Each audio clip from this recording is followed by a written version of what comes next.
కృపామయుడా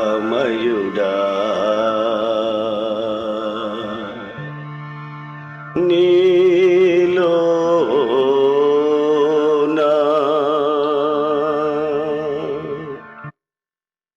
అత్యంత ప్రియులైన మీ అందరికీ హృదయపూర్వకమైన వందనాలు. ప్రియులరా, మీరందరూ బాగున్నారా? దేవుని మహాకృపలో మీరందరూ బాగున్నారు అని నమ్ముతున్నాం. మీరందరూ క్షేమంగా ఉండాలి, బాగుండాలని మా యొక్క ప్రార్థన. మరి ప్రార్థన చేసుకొని ప్రార్థన మనం ప్రారంభించుకుందాం. అనుదిన యేసయ్య కృప అనే ఈ కార్యక్రమానికి మీ అందరినీ కూడా ప్రేమతో ఆహ్వానిస్తూ ఉన్నాం. ఒక ముఖ్య గమనిక ఏమిటంటే, ప్రియులరా, YouTube channel Messiah ministries CPT, ఈ యొక్క ఛానల్ని మీ స్నేహితులకు, మీ బంధువులకు, ఆత్మీయులకు దయచేసి షేర్ చేయండి. దేవుడు ఆయన మహాకృపలో మీరు వింటున్నటువంటి వాక్యాలు ఆశీర్వాదకరంగా దేవుడు ప్రతి ఒక్కరి జీవితంలో ఉంచుతాడు. కాబట్టి షేర్ చేయటం మర్చిపోవద్దు. ఈ పరిచర్య కొరకు సహకరించండి. ప్రియులారా, మరి ప్రార్థన చేసుకొని ఈ యొక్క ప్రార్థన మనం ప్రారంభించుకుందాం. ప్రార్థన. మహాపరిశుద్ధుడు అయిన మా ప్రియ తండ్రి, ప్రేమాస్వరూపుడు అయిన మా దేవుడా, మీకు స్తోత్రాలు. ఈ సమయంలో మరొకసారి నీ పాద సన్నిధికి వచ్చే కృపను మాకు ఇచ్చినందుకై మీకు స్తోత్రాలు. అవును నాయన, అనుదినము నీ కృపలో మేమందరము వర్ధిల్లుతూ ఉండాలి. మాకిచ్చిన ఈ సమయాన్ని బట్టి మీకు వందనాలు ప్రభువా. ఈ యొక్క ప్రార్థనలో పాల్గొన్న ప్రతి బిడ్డను దీవించి ఆశీర్వదించండి. దివ్యమైన మీ ఆశీర్వాదాలు ప్రతి ఒక్కరికి దయచేయమని ప్రార్థన చేస్తున్నాను నాయనా. ఈ యొక్క కార్యక్రమం ప్రతి ఒక్కరికి ఆశీర్వాదకరంగా మీరు మారుస్తున్నందుకై మీకు స్తోత్రాలు. మహిమ, ఘనత, ప్రభావాలు నీకు చెల్లిస్తూ యేసుక్రీస్తు నామంలో ప్రార్థిస్తున్నాను తండ్రి, ఆమేన్, ఆమేన్. ఓ పాట పాడుకుందామా? ఓ పాట పాడుకొని మనము దేవుని యొక్క వాక్యంలోకి మనం వెళ్దాం. నా విమోచకుడా యేసయ్య, నీ జీవన రాగాలలో నీ నామమే ప్రతిధ్వనించినే అనే పాట పాడుకుందాం. రైట్.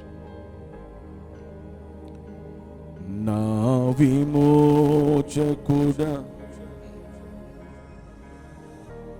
యేసయ్యా,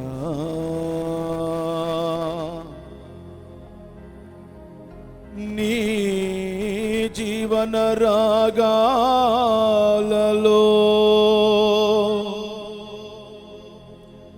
నీ నామమే ప్రతిధ్వనించెనే.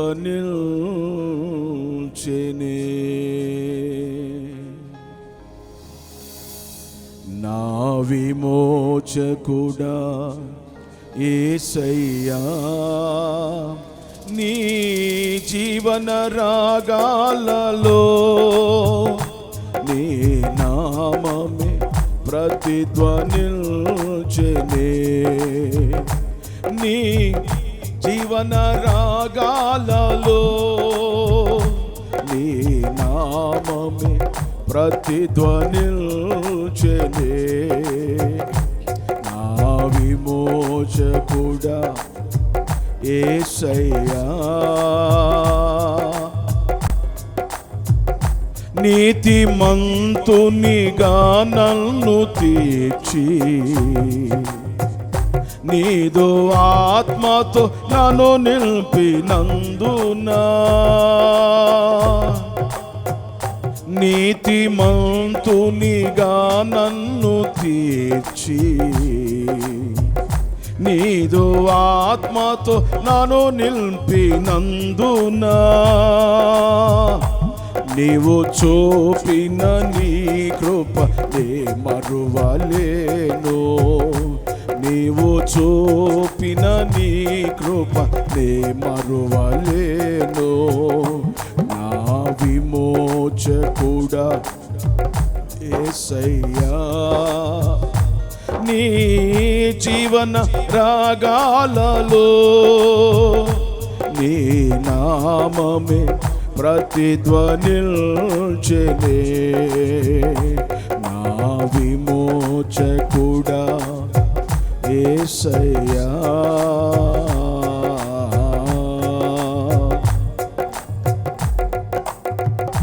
జీవవాక్యము నాలోన నిలిపి జీవ మార్గములో నడిపించినందునా, జీవవాక్యము నాలోన నిలిపి జీవ మార్గములో నడిపించినందునా,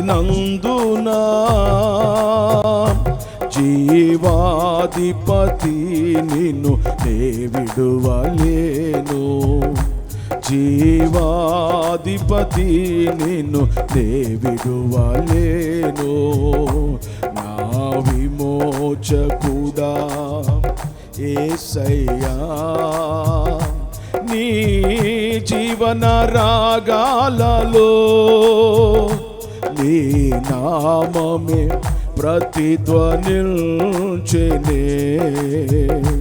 నా విమోచకుడా యేసయ్యా,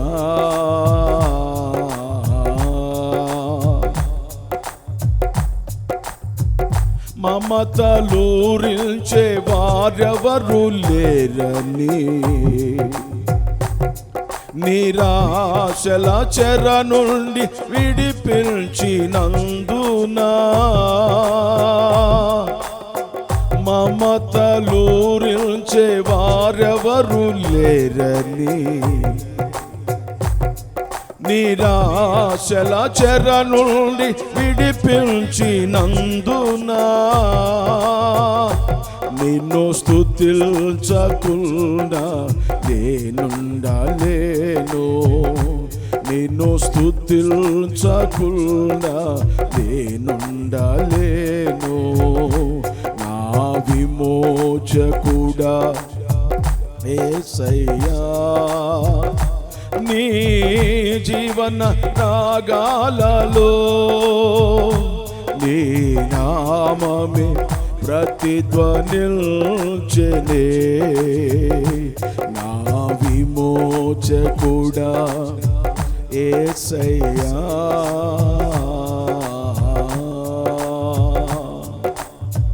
హల్లెలూయా. దేవునికే మహిమ కలుగును గాక. Praise the lord. మీ అందరికీ మరొకసారి మన ప్రభువు రక్షకుడైన యేసుక్రీస్తు నామంలో వందనాలండి. ఈ యొక్క కార్యక్రమాన్ని వీక్షిస్తున్న ప్రతి ఒక్కరికి మనసారా వందనాలు. దేవుడు మిమ్ములను మీ కుటుంబాలని దీవించునుగాక.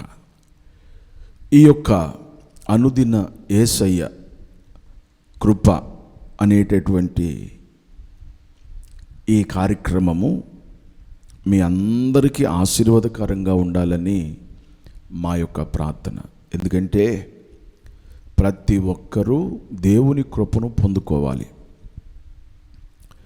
ప్రియులారా, మరి ఈ సమయంలో మరి మన జీవితాల్లో ఒక రోజుని మనము ప్రారంభిస్తాము, తర్వాత ముగిస్తాం. 4 జాములు ఉన్నాయి. 4 జాములు. సాయంకాలం 6 నుండి 9 వరకు ఒక జాము, 9 గంటల నుండి 12 గంటల వరకు మరొక జాము, రెండో జాము. అది 12 గంటల నుండి 3 గంటల వరకు మూడవ జాము, 3 గంటల నుండి 6 గంటల వరకు అది 4వ జాము. అయితే రాత్రి అంతా దేవుడు నిద్రపోవటానికి దేవుడు సహాయం చేస్తున్నాడు. ఉదయాన్నే లెగిసి ఎవరి పనులకు వాళ్ళు వెళ్తున్నారు. మీ ప్రతి పనిలో దేవుడు తోడుగా ఉండి మిమ్మల్ని ఆశీర్వదించాలని మా యొక్క ప్రార్థన. ప్రియులారా, ఉదయము కాగానే మన జీవితం మరి పగటి వేళ ప్రారంభిస్తున్నాం. రాత్రంతా విశ్రాంతి తీసుకుంటున్నాం. పగలపూట మరి బళ్ళ మీద అనగా బైక్స్ మీద ప్రయాణం చేసేవాళ్ళు, కారులో ప్రయాణం చేసేవాళ్ళు, ట్రైన్లో ప్రయాణం చేసేవాళ్ళు, విమానంలో ప్రయాణాలు చేసేవాళ్ళు, బస్సుల్లో ప్రయాణాలు చేసేవాళ్ళు, ఇలా రకరకాలుగా ప్రయాణాలు సాగుతూ ఉన్నాయి. ప్రతి ప్రయాణంలో దేవుడు మీకు తోడుగా ఉండాలని మా యొక్క ప్రార్థన. కొన్నిసార్లు చూడండి, ఈరోజు ఏదో మంచి జరిగిద్దని చాలామంది అనుకుంటారు. ఎవరైనా మంచే జరగాల అనుకుంటారు, కానీ ఎన్నో కీడులు వారి జీవితాల్లో మరి అనుభవిస్తున్నారు. ఎన్నో కీడులు ఎదురవుతున్నాయి. దాన్ని బట్టి వారు తట్టుకోలేకపోతున్నారు. మానసికంగా బహుబాధపడుతున్నారు. మానసికంగా చాలా వేదన పడుతున్నారు, కృంగిపోతున్నారు, కన్నీరు గారుస్తున్నారు. అయితే ప్రతి దినము ప్రతి ఉదయము మీరు ఒక శుభమైనటువంటి వర్తమానాలతో మీరు దీవించబడాలి.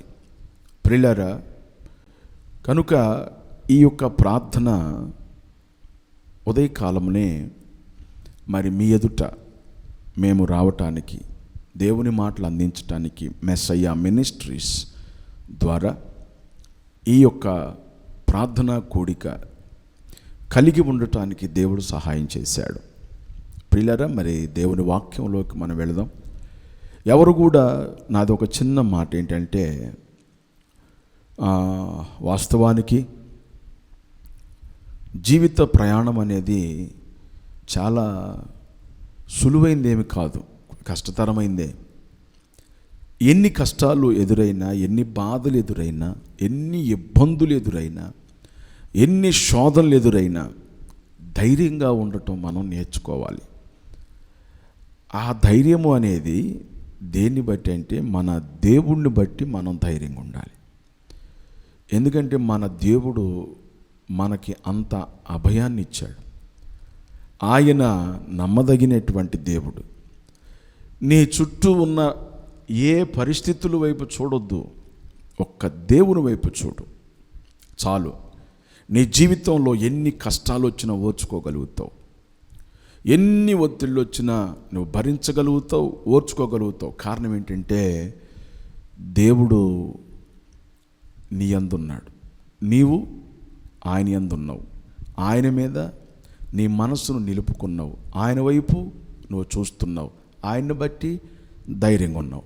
కాబట్టి నీ జీవితంలో అలా ఉన్నావు కాబట్టి నీ జీవిత ప్రయాణం చాలా సులువుగా కొనసాగిపోతూ ఉంటుంది. అయితే ఈరోజు కొన్ని మాటలు మీ ముందు వాక్యము ద్వారా మీకు తెలియజేస్తాను. మన దేవుడు జీవము కలిగిన దేవుడు. జీవము కలిగిన దేవుడు అనగా జీవము ఉన్న దేవుడు. ఆయన 2024 సంవత్సరాల క్రితం శరీరుడిగా ఈ లోకానికి వచ్చిన తర్వాత 33.5 సంవత్సరాలు యేసు ప్రభువారు ఈ భూలోకంలో జీవించాడు. 30 సంవత్సరాలు తల్లిదండ్రుల దగ్గరే ఉండి వారికి సహకరిస్తూ పరిచర్యలో ముందుకు సాగాడు. ఆయన పరిపూర్ణమైనటువంటి పరిచర్య 30 సంవత్సరాల తర్వాత ప్రారంభించాడు. ఈ 3.5 సంవత్సరాల్లో దేవుడు యేసయ్య గొప్ప కార్యాలు జరిగించాడు, అద్భుతాలు జరిగించాడు. అనేకులను తన రాజ్యం వైపు ఆయన త్రిప్పాడు. అయితే ప్రియులారా, ఆయన శిలువ మరణం ద్వారా మనుషులైనటువంటి మనకి పాప విముక్తి కలిగింది.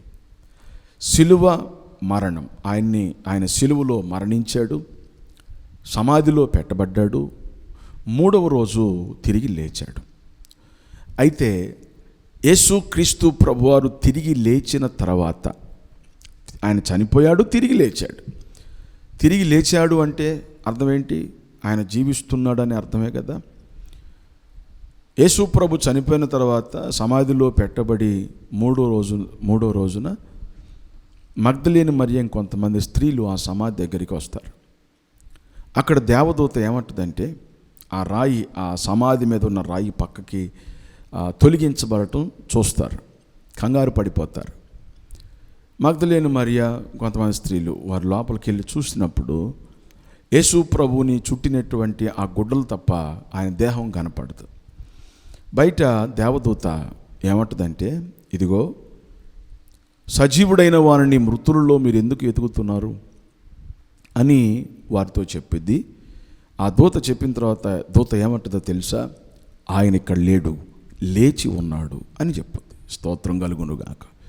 ప్రియులారా, ఆయన లేచి ఉన్నాడు అంటే ఆయన మృతుడు కాడు, ఆయన సజీవుడు. ప్రకటన గ్రంథంలో రాయబడింది, ఇదిగో నేను మృతుడనైతిని కానీ నేను యుగయుగాలు సజీవుడను అని ప్రకటన గ్రంథంలో రాయబడింది. కాబట్టి ప్రియులారా, సజీవుడు సజీవమైన కార్యాలు చేస్తాడు. ఈరోజు నువ్వు చేసే ప్రార్థనకి జవాబు నీకు వెంటనే దొరుకుతుందంటే కారణం ఏంటో తెలుసా? నీ ప్రార్థన ఆయన వింటున్నాడు అని అంటే సజీవుడుగా ఉన్నట్టే కదా.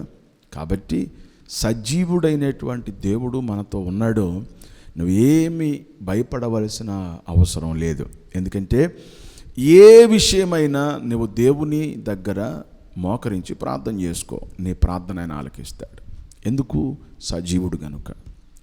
మృతులను ప్రియులారా మనము పిలిచినా పలకరు, వాళ్ళని తిట్టినా ఏమనరు. ఎందుకంటే వాళ్ళు జీవం లేదు, వారికి ఈ భూమి మీద అసలు పాలిభాగమే లేదని ప్రసంగి గ్రంథంలో రాయబడింది. కాబట్టి మనం గ్రహించాల్సిన విషయం ఏంటంటే, మృతి పొందినటువంటి వారు ఏమి మాట్లాడలేరు, కళ్ళతో చూడలేరు, చెవులతో వినలేరు. కానీ సజీవుడైనటువంటి వాడు చూస్తాడు, మాట్లాడతాడు, వింటాడు. కాబట్టి ఇది మనందరం గ్రహించాలి. అందుకే ఆ సజీవుని ఎదుట మనందరము కూడా మోకరించి ప్రార్థన చేయాలి. నీకు ఏ కష్టం ఉన్నా, ఏ బాధ ఉన్నా ప్రార్థన చేయి. నీ ప్రతి అవసరత ఆయన తీరుస్తాడని వాక్యంలో రాయబడింది. అంటే దేవుని యొక్క సన్నిధిలో నీ ప్రతి అవసరము నిమిత్తమై మోకరించి నువ్వు ప్రార్థన చేయాలి. నేను ఒక్క మాట చెప్తాను, మీ అందరూ గ్రహించాలి. ప్రియులారా, ఇప్పుడు దేవుని దగ్గర నువ్వు పొందుకోవాలని ఆశపడుతున్నావు. దేవుని యొద్ద నుండి నువ్వు పొందుకోవాలి అని అంటే నువ్వు ప్రార్థన చేయాలా, లేక ఎవరన్నా నీ కొరకు ప్రార్థన చేస్తే నువ్వు పొందుకుంటావా? ఒకసారి మీరు ఆలోచించండి. అవసరతలో ఉన్నది నీవు, బాధలో ఉంది నీవు, రోగంతో ఉంది నీవు. ప్రియులారా, అయితే నీవు దేవుని సన్నిధిలో నువ్వు అడగాలి, నువ్వు ప్రార్థన చేయాలి. దైవజనులుగా మేము ప్రార్థన చేస్తాం. మీరేం చేస్తున్నారు? దైవజనులు చేసే ప్రార్థన మీద, దైవజనుడి మీద ఆధారపడుతున్నారు కానీ దేవుని మీద ఆధారపడతల్లా. మీకు దేవుని మీద విశ్వాసం ఉండాలి, దైవజనుడి మీద కాదు. చాలామంది చేస్తున్న పొరపాటు ఏంటంటే, ఆ పాస్టర్ గారు ప్రార్థన చేస్తే బాగుపడతాం, ఈయన పెద్ద పాస్టర్ గారు చేయి పెడితే బాగుపడతాం, ఈయన పెద్ద సంఘము, ఈయన చేయి పెట్టి ప్రార్థన చేస్తే మనం బాగుపడతాం, ఇలాంటి ఆలోచనలు చేస్తారు. కాదు కాదు కాదు కాదు పెద్ద సంఘాలు కాదు, పెద్ద పాస్టర్ గారు కాదు, లేకపోతే ఇంకోటి కాదు. ప్రియులారా, ఎవరు ప్రార్థన చేసినా యేసు నామములో ప్రార్థన చేస్తున్నాం. అయితే అవసరతలో ఉన్న నీవు ప్రార్థన చేయాలి, అక్కర్లో ఉన్న నీవు ప్రార్థన చేయాలి, కష్టంలో ఉన్న నీవు ప్రార్థన చేయాలి. నువ్వు ప్రార్థన చేయకుండా నువ్వు దేవుని యొద్ద నుండి ఎలా పొందుకుంటావు? అది మనం ప్రతి ఒక్కరు గ్రహించాలి. కాబట్టి దైవజనులు ప్రార్థన సపోర్ట్ మనం కలిగి ఉండటం మంచిదే, కానీ ప్రియులారా, వ్యక్తిగతంగా నీ ప్రార్థన అనేది అవసరం, నీవు ప్రార్థన చేయటం అనేది అవసరం.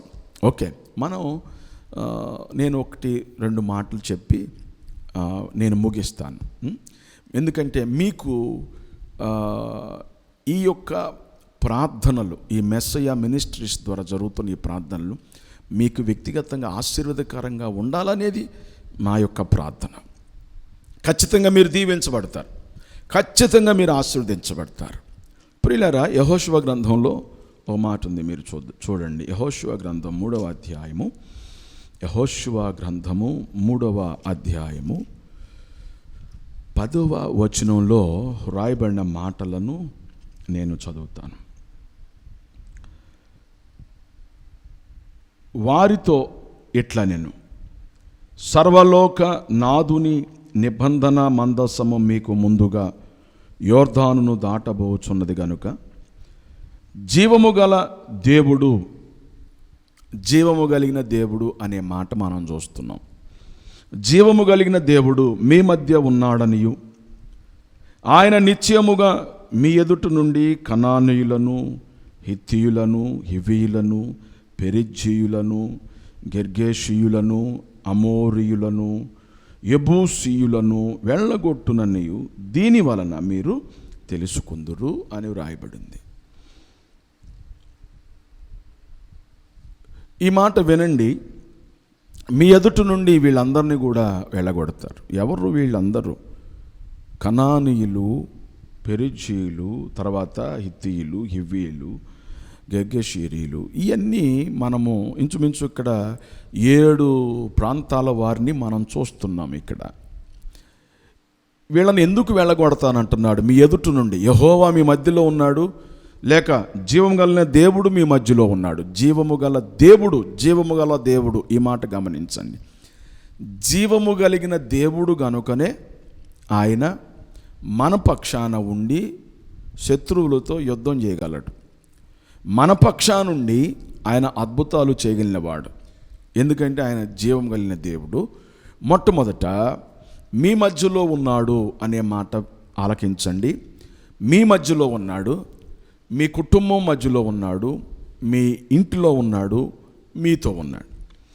కాబట్టి జీవము కలిగినటువంటి దేవుడు ఇంకెక్కడుంటాడు అంటే ఆయన అంతటా ఉంటాడు, అన్ని దేశాల్లో ఉంటాడు.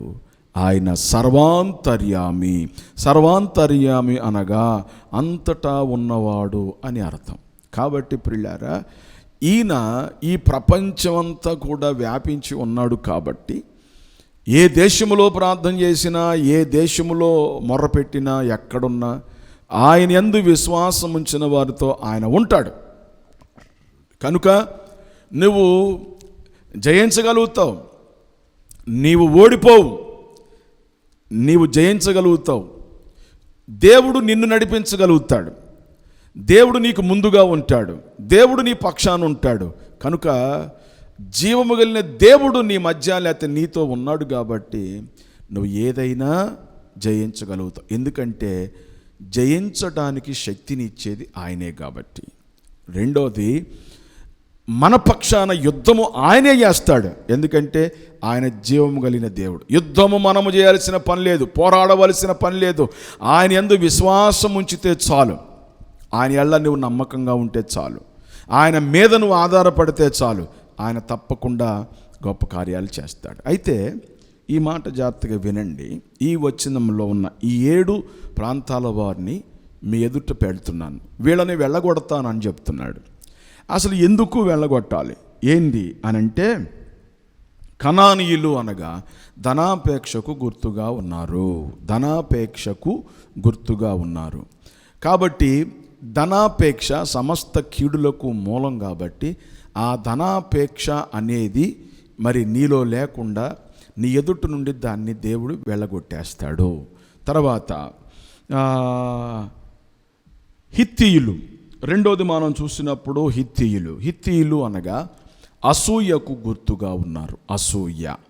అసూయ అనేది ఎముకలకు కుళ్ళు అని యోబు గ్రంథంలో చూస్తాం. అసూయ అనేది నీ జీవితంలో చాలా నష్టాన్ని కలుగజేస్తుంది. అసూయ అనేది నీవు అభివృద్ధి పొందకుండా ఆపేస్తుంది. అసూయ అనేది ప్రియులారా హత్యలు చేసే విధముగా తీసుకువెళుతుంది. కాబట్టి అసూయ చేత మొట్టమొదట ఆదాము హవ్వకు పుట్టినటువంటి కుమారుడు కయ్యను తన తమ్ముడైన హేబేల్ని చంపేశాడు. కేవలం అసూయ చేతనే.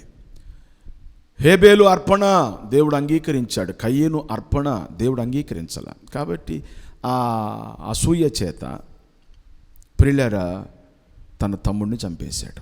అలాగే మనం ఇక్కడ గమనించినప్పుడు అసూయ అనేది దేవుని బిడ్డలుగా ఉన్న వారికి అసలు పనికిరాదు. ఆత్మీయులకు అది ఉండకూడదు. అందుకే పేతురు పత్రిక మొదటి అధ్యాయము పేతురు రాసిన మొదటి పత్రిక 2వ అధ్యాయంలో మనం చూస్తే, మీరు యెహోవా దయాళుడని మీరు రుచి చూచి ఉన్న యెడల సమస్తమైన కీడుకు, సమస్తమైన కపటము, సమస్తమైన వేషధారణ, సమస్తమైనటువంటి అసూయ ఇవన్నీ మాని అని అంటాడు. అంటే దేవుణ్ణి ఎరిగినటువంటి వారిలో ఇవి ఉండకూడదు. అందుకని వీటిని వెళ్ళగొట్టేసేయాలి. ఈ అసూయ అనేది, ధనాపేక్ష అనేది నీ ఆత్మీయ జీవితాన్ని ప్రియులారా పతనం చేస్తుంది కనుక అవి నీ దగ్గర ఉండకూడదు.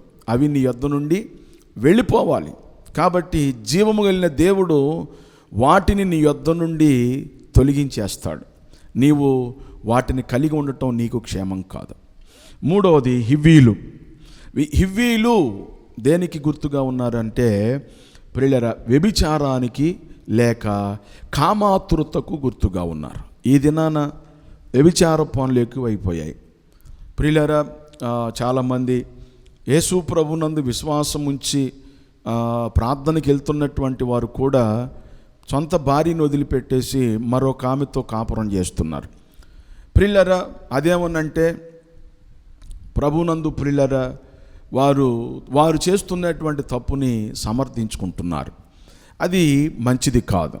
తర్వాత ఈ వ్యభిచారము, ఈ కామాతురత, ఇది ఆత్మీయ జీవితంలో మనల్ని ఎదగనివ్వదు. రెండోది నీ బ్రతుకునే పాడు చేస్తుంది, నీ జీవితాన్ని నాశనం చేస్తుంది. ఉదాహరణకి మనం చూద్దామా? ఎవరు?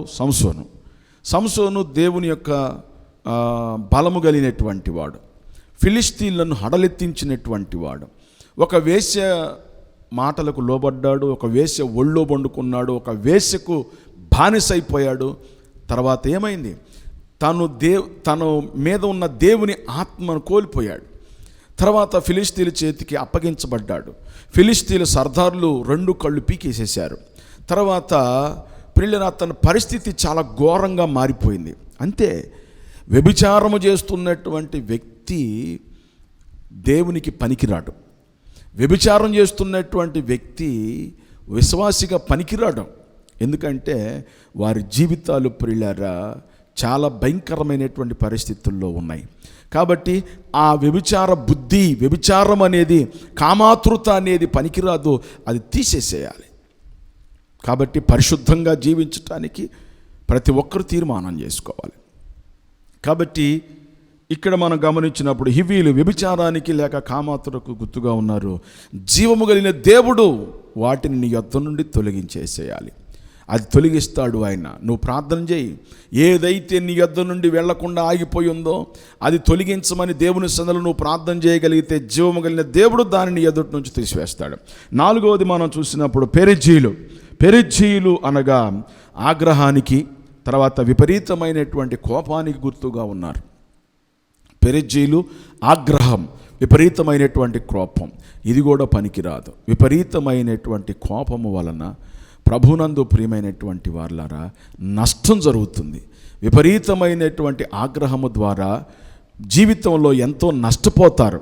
కాబట్టి దేవుడు మనల్ని ఏం కోరుకున్నాడంటే, గలతీలకు రాసినటువంటి పత్రికలో 5వ అధ్యాయంలో చదివితే దీర్ఘశాంతం కావాలి. యేసు ప్రభు కూడా దీర్ఘశాంతం కలిగినటువంటి వాడు. మన మీదకి ఎన్నో మనం అనుకోకుండానే ఎన్నో బాధలు మన మీదకి వస్తుంటాయి. ఆవేశం మీద మాట్లాడుతుంటాం, ఆగ్రహం. కానీ బైబిల్లో రాయబడి ఉంది, కోపపడండి కానీ పాపం చేయొద్దు అని రాయబడింది. కాబట్టి ఆగ్రహము అనేది పనికిరాదు. దేవుని బిడ్డలు ఎప్పుడు నెమ్మదిగా, సమాధానంగా, నెమ్మదిగా ఉండాలి. తర్వాత గిర్గాషీయులు అనగా వారు తిండిబోతు గుర్తుగా ఉన్నారు. తిండిబోతులు వాళ్ళు. నువ్వు తిండిబోతువైన ఎడలా నీ గొంతుకు కత్తి పెట్టుకోమని రాయబడి ఉంది. ప్రియులారా మనం గమనించాలి. తిండిబోతులు ఎందుకు తిండిబోతులు కాకూడదు అంటే వారిలో సోమరితనం వస్తుంది. తిండిబోతుతనము అనేది మంచిది కాదు. దేవుని యొక్క వాక్యంలో వ్రాయబడింది. తర్వాత గిర్గాషీయులు దానికి గుర్తుగా ఉన్నారు. తర్వాత మనం గమనించినప్పుడు యెబూసీయులు దేనికి సాదృశ్యం అంటే, దేనికి గుర్తుగా ఉన్నారంటే సోమరితనానికి గుర్తుగా ఉన్నారు. కాబట్టి సోమరితనం దేవునికి పనికిరాదు. అందుకే సామెతల గ్రంథంలో మనం చదువుతాం, సొలొమోను ద్వారా దేవుడు రాయించాడు, సోమరి చీమల దగ్గరికి వెళ్ళమంటాడు. సోమరి వర్ధిల్లలేడు, సోమరి చాలా భయంకరమైనటువంటి పరిస్థితుల్లో ఉంటాడు. అతను దీవించబడలేడు, సోమరి ఏ పని చేయలేడు. కాబట్టి ఆ సోమరితనం అనేది కూడా ఉండకూడదు నీలో. కాబట్టి అది నీ నుంచి తొలగించబడాలి. తర్వాత అమోరీయులు, చివరిగా మనం చూసినప్పుడు ప్రభునందు ప్రియులారా,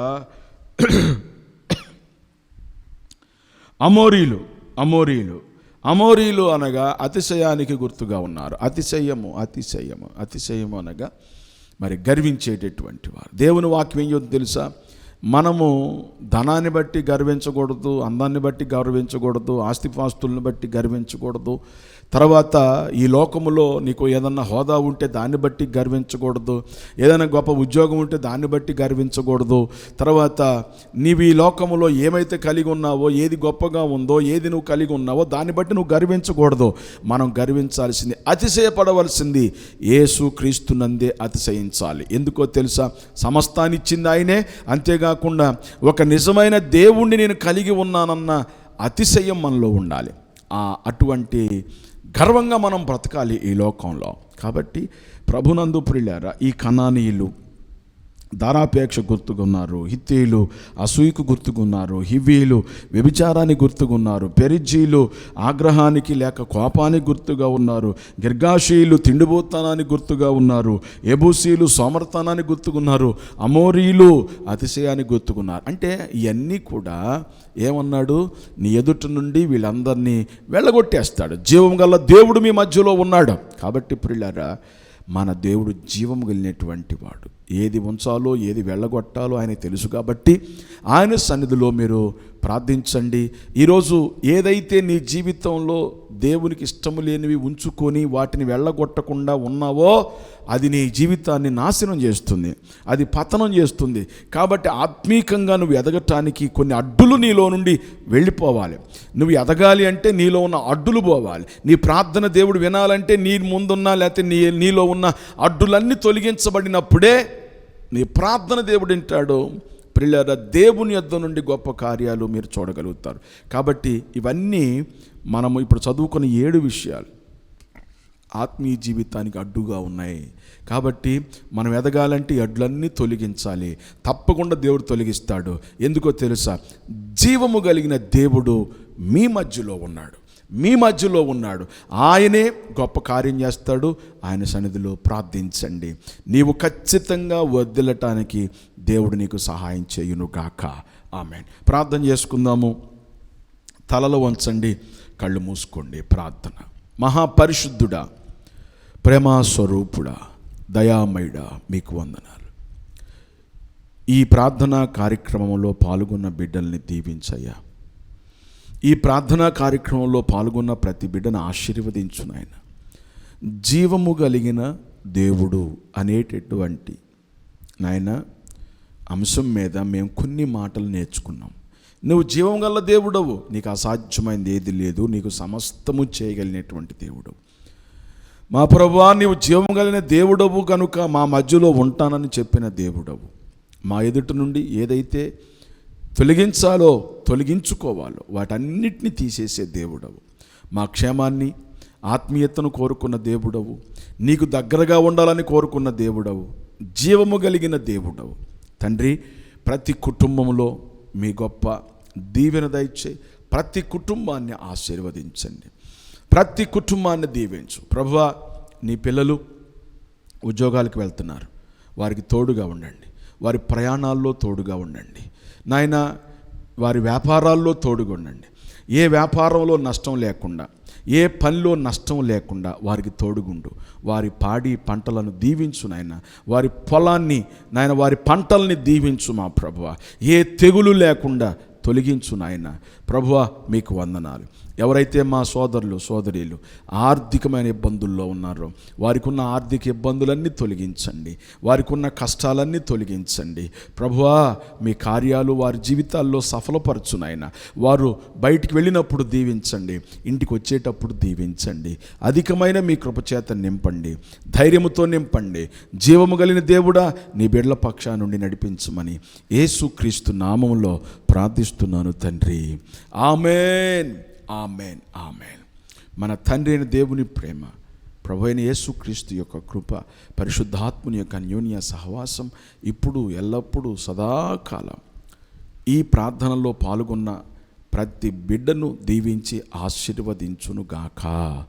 ఆమేన్, ఆమేన్. ప్రియులారా, దేవుడు మిమ్మల్ని దీవించునుగాక. ప్రార్థించండి. మరొక కార్యక్రమంలో మనందరం పాల్గొని ఆశీర్వదించబడదాం. Praise the lord.